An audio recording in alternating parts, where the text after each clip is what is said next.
الحمد لله وكفى وسلام على عباده الذين اصطفى أما بعد فأعوذ بالله من الشيطان الرجيم بسم الله الرحمن الرحيم وما أرسلنا من رسول إلا ليطاع بإذن الله صدق الله العظيم وبلغنا رسوله النبي الأمي الهاشمي الكريم واجب الاحترام قابل صد احترام معزز مکرم ذی احترام اساتذہ کرام علماء کرام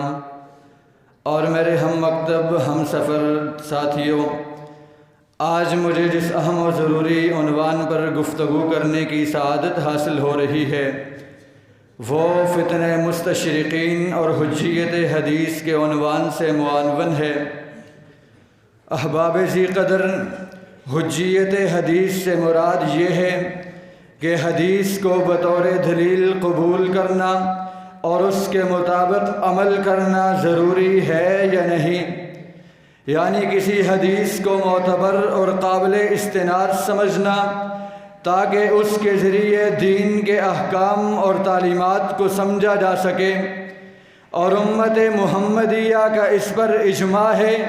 کہ حدیث قرآن مکرم کے بعد دین کا دوسرا اہم ماخذ ہے۔ جو زمانے رسالت مآب اور عہد صحابہ و تابعین سے دوری ہوتی جا رہی ہے، رشد و ہدایت میں کمی واقع ہوتی جا رہی ہے، فتنے تیزی سے بڑھتے جا رہے ہیں، ابھی ایک فتنہ فروغ نہیں ہو پاتا کہ دوسرا برپا ہو جاتا ہے۔ انہی فتنوں میں سے ایک فتنہ مستشرقین کا ہے، اور مستشرقین وہ مغربی مفکرین اور محققین ہیں جنہوں نے اسلام، مسلمانوں اور مشرقی تہذیب کا مطالعہ کیا۔ ان کا مطالعہ ہمیشہ بے طرف، غیر جانبدار اور من چاہی پر ہی قابو نہیں رہا، بلکہ ان کی تحقیقات میں اکثر تعصب، غلط فہمیاں اور مغرضانہ نقطہ نظر غالب رہا ہے۔ اس فتنے کا پرچار ہندوستان میں سر سید احمد خان اور اس کے رفیق مولوی چراغ علی نے کیا، پھر یہ سلسلہ چلتا ہوا اسلم جراج کی قیادت میں آتا ہے۔ جب اس نے سر اٹھانے کی کوشش کی تو اس کے راستے میں اسلام کے کئی احکام رکاوٹ بنے تھے، پھر اس نے تحریف اسلام کا سلسلہ شروع کیا، یہاں تک کہ واضح تجارتی سود کو حلال قرار دے دیا، معجزات کا انکار کر بیٹھے، شرعی پردے کا انکار کر دیا۔ یہ سلسلہ چلتا ہوا عبداللہ چکڑالوی کی قیادت میں آتا ہے۔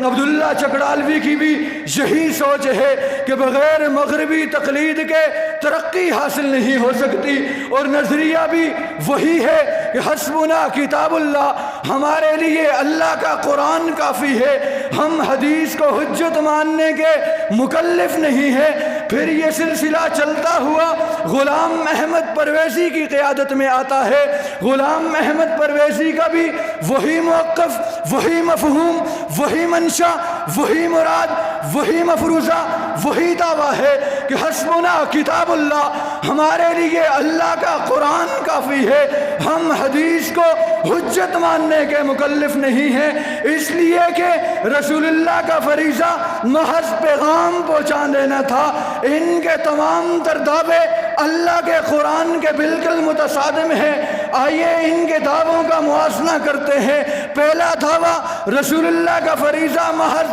پیغام پہنچا دینا تھا، جبکہ اللہ کا قرآن اس دعوے کی تردید کرتے ہوئے کہتا ہے وَأَنزَلْنَا إِلَيْكَ الذِّكْرَ لِتُبَيِّنَ لِلنَّاسِ مَا نُزِّلَ إِلَيْهِمْ وَلَعَلَّهُمْ يَتَفَكَّرُونَ۔ اللہ نے اس آیت میں واضح کر دیا، اور اس میں روز روشن کی طرح واضح اور آیا ہے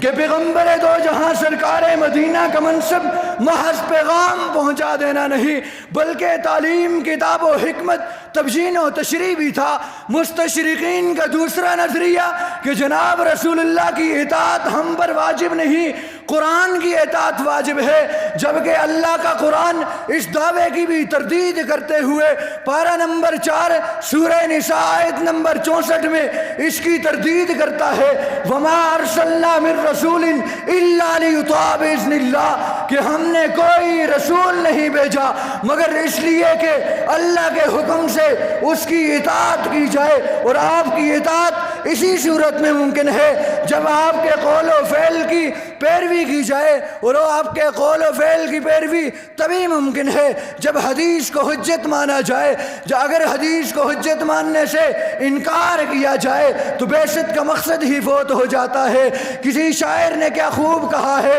ہم چارہ گر کو یوں ہی پہنائیں گے بیڑیاں، ہم چارہ گر کو یوں ہی پہنائیں گے بیڑیاں، قابو میں اپنے گر وہ پریشاد آ گیا، الجھا ہے پاؤں یار کا زلف دراز میں، لو آپ اپنے دام میں صیاد آ گیا۔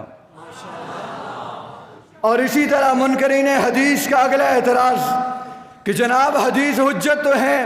لیکن ہم اسے حجت ماننے کے مکلف نہیں، اس لیے کہ حدیث ہم تک قابل اعتماد ذرائع سے نہیں پہنچی، تو جناب قرآن بھی تو انہی ذرائع سے پہنچا ہے جن سے حدیث پہنچی ہے، پھر چھوڑیے قرآن کو بھی چھوڑ دیجئے۔ جواب دیتا ہے جناب وَإِنَّا لَهُ لَحَافِظُونَ سے اللہ نے قرآن کی حفاظت کی ذمہ داری اپنے ذمہ لی ہے، جبکہ حدیث کی ایسی کوئی ذمہ داری نہیں۔ تو پھر سنیے کہ جن ذرائع سے قرآن آیا ہے، حدیث آئی ہے، انہی ذرائع سے وَإِنَّا لَهُ لَحَافِظُونَ بھی آیا ہے، لہٰذا تیرا یہ جواب بھی باطل ہے، تیرا دعویٰ بھی باطل ہے، دلیل بھی باطل ہے، تیرا مفہوم بھی باطل ہے، منشا بھی باطل ہے، مفروضہ بھی باطل ہے۔ آخر میں صرف اتنا کہوں گا، نور نبوت کا حوالہ حدیث ہے، نور نبوت کا حوالہ حدیث ہے، قرآن کے سخن کا اجالا حدیث ہے۔ منکر حدیث فتنہ پرستوں کے واسطے ہر ایک دور میں حوالہ حدیث ہے۔ وآخر دعوانا ان الحمدللہ رب العالمین۔